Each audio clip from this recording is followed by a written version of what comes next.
राम राम राम राम राम राम राम राम राम नारायण नारायण। वैराग्य दो प्रकार का होता है, साधारण वैराग्य और दृढ़ वैराग्य। दृढ़ वैराग्य को उपरति अथवा पर वैराग्य भी कहते हैं। पर माने श्रेष्ठ। वैराग्य संबंधी विशेष बातें। वैराग्य के अनेक रूप हैं जो इस प्रकार हैं। पहला वैराग्य धन, मकान, जमीन आदि पदार्थों से होता है।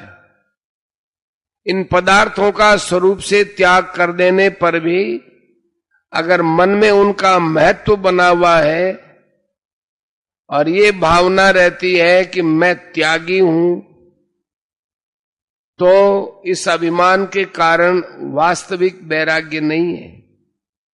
अंतःकरण में जड़ पदार्थों का किंचित मात्र भी महत्व और आकर्षण न रहे, यही वैराग्य है। दूसरा वैराग्य अपने कहलाने वाले माता पिता, स्त्री, पुत्र, भाई, भौजाई आदि परिवार से होता है। उनकी सेवा करने या उनको सुख पहुंचाने के लिए ही उनसे अपना संबंध मानना चाहिए। अपने सुख के लिए उनसे किंचित मात्र भी अपना संबंध न मानना ही बंधु बांधवों से वैराग्य है। तीसरा और वास्तविक वैराग्य अपने शरीर से होता है। अगर शरीर से संबंध बना हुआ है तो समझना चाहिए कि संपूर्ण संसार से संबंध बना हुआ है, क्योंकि शरीर संसार का ही बीज अथवा अंश है। शरीर से तादात्म्य न रहना ही शरीर से वैराग्य है। तादात्म्य का नाश करने के लिए साधक को पहले मान, प्रतिष्ठा, पूजा, धन आदि की कामना का त्याग करना चाहिए। इनकी कामना का त्याग करने पर भी शरीर के नाम में ममता रहने के कारण यश, कीर्ति, बढ़ाई आदि की कामना रह जाती है। इसके कारण मरने के बाद भी अपने नाम की कीर्ति, अपना स्मारक बनाने की चाह आदि सूक्ष्म कामनाएं रह जाती है।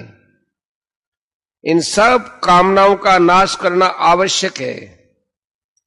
कहीं कहीं साधक के भीतर दूसरों की प्रशंसा सुनकर, दूसरों की बढ़ाई देखकर ईर्ष्या का भाव जागृत हो जाता है। अतः इसका भी नाश करना आवश्यक है। उपर्युक्त कामनाओं का नाश करने के बाद शरीर में ममता रह जाती है। यह ममता का संबंध मृत्यु के बाद भी बना रहता है। इसी कारण मृत शरीर को जला देने के बाद भी हड्डियों को गंगा जी में डालने से जीव की आगे गति होती है। विवेक जागृत होने पर जड़ चेतन, प्रकृति पुरुष या शरीर शरीरी की भिन्नता का ज्ञान होता है। कामना और ममता दोनों का नाश होने के बाद तादात्म्य या अहंता नष्ट प्राय हो जाती है। तादात्म्य का अत्यंता भाव भगवत प्रेम की प्राप्ति होने पर होता है। जब मनुष्य स्वयं यह अनुभव कर लेता है कि मैं शरीर नहीं हूं, शरीर मेरा नहीं है, तब कामना, ममता और तादात्म्य तीनों मिट जाते हैं। यही वास्तविक वैराग्य है। जिसके भीतर दृढ़ वैराग्य है उसके अंतःकरण में संपूर्ण वासनाओं का नाश हो जाता है। अपने स्वरूप से विजातीय पदार्थ, शरीर, इंद्रियां, मन, बुद्धि आदि से किंचिन मात्र भी अपना संबंध न मानकर सबका कल्याण हो, सब सुखी हो, सब निरोग हो, कभी किसी को किंचिन मात्र भी दुख न हो, इस भाव का रहना ही दृढ़ वैराग्य का लक्षण है। यह इस रूप से जानने में आने वाले स्थूल शरीर, सूक्ष्म शरीर और कारण शरीर सहित संपूर्ण संसार को जानने वाला मैं कहलाता है। यह जो जानने में आता है वह दृश्य है, और मैं जो जानने वाला है वो दृष्टा है। दृश्य और दृष्टा कभी एक नहीं हो सकते, ये नियम है। इस प्रकार संसार और शरीर नष्ट होने वाले हैं और मैं स्वयं अविनाशी है। इस विवेक का आदर करते हुए अपने आप को संसार और शरीर से सर्वथा अलग अनुभव करना ही असंग शस्त्र के द्वारा संसार वृक्ष का छेदन करना है। इस विवेक को महत्व न देने के कारण ही संसार दृढ़ मूलों वाला प्रतीत होता है। सांसारिक वस्तुओं का अत्यंताभाव अर्थात सर्वथा नाश तो हो नहीं सकता, पर उसमें राग का सर्वथा अभाव हो सकता है। अतः छेदन का तात्पर्य सांसारिक वस्तुओं का नाश करना नहीं है, प्रत्युत उनसे अपना राग हटा लेना है। संसार से संबंध विच्छेद होने पर अपने लिए तो संसार का सर्वथा अभाव हो ही गया, जिसे आत्यंतिक प्रलय भी कहते हैं। जो हमारा स्वरूप है ही नहीं तथा जिसके साथ हमारा वास्तविक संबंध नहीं, उसी का ही तो त्याग माने छेदन करना है। हम स्वरूपतः चेतन और अविनाशी हैं एवं संसार जड़ और विनाशी है। अतः संसार से हमारा संबंध अवास्तविक और भूल से माना हुआ है। संसार से हम स्वरूपतः असंग ही है। पहले ही से जो असंग है वही तो असंग होता है, ये नियम है। अतः संसार से हमारी असंगता स्वतः सिद्ध है। इस वास्तविकता को दृढ़ता से मान लेना चाहिए। संसार कितना ही सुविरूढ़ मूल क्यों न हो, उसके साथ अपना संबंध न मानने से वो स्वतः कट जाता है, क्योंकि संसार के साथ अपना संबंध है नहीं, केवल माना हुआ है।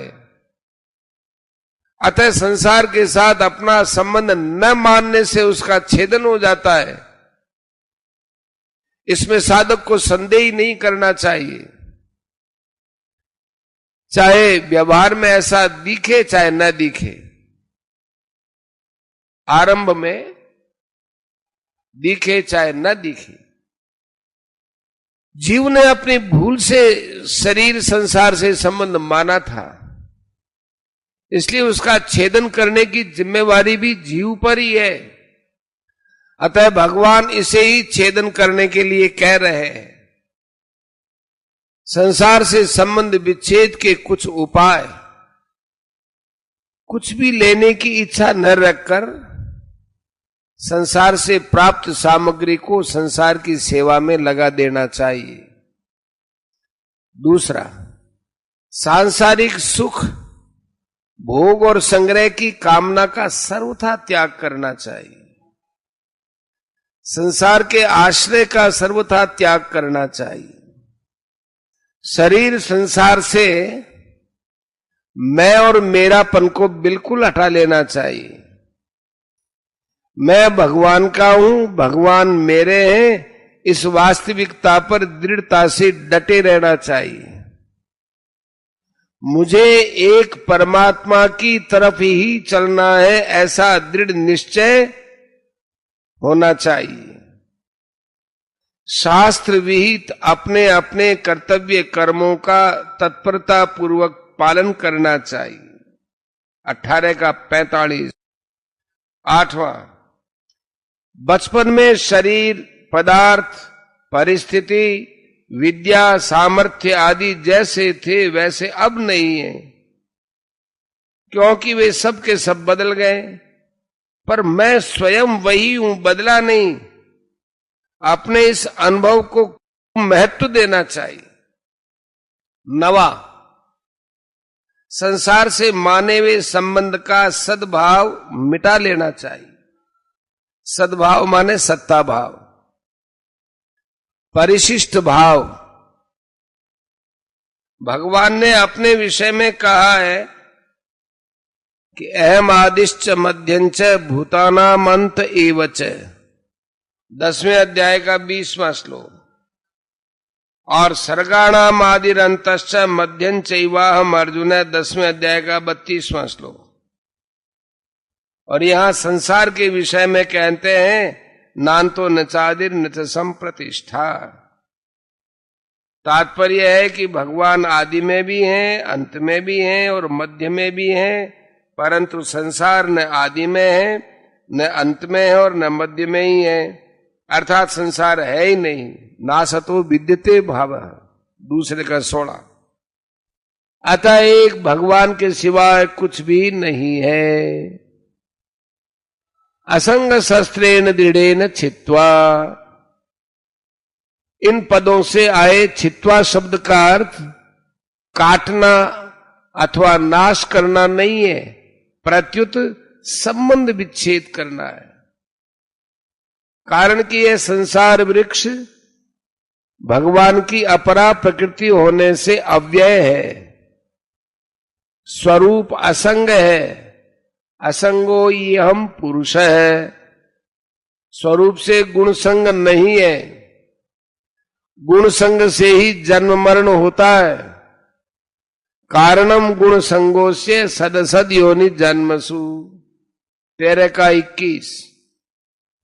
अतः स्वरूप की असंगता का, निर्लिप्तता का, अजरता अमरता का अनुभव करके उसमें स्थित होना ही संसार वृक्ष का छेदन करना है। संसार राग के कारण दिखता है। जिस वस्तु में राग होता है उसी वस्तु की सत्ता और महत्ता दिखती है। अगर राग न रहे तो संसार की सत्ता दिखते हुए भी महत्ता नहीं रहती। अतः असंग शस्त्रेण दृढ़ेन छित्वा पदों का तात्पर्य है संसार के राग को सर्वथा मिटा देना।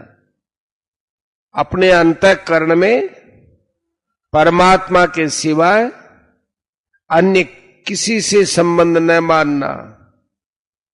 सृष्टि मात्र की किसी भी वस्तु को अपनी और अपने लिए न मानना।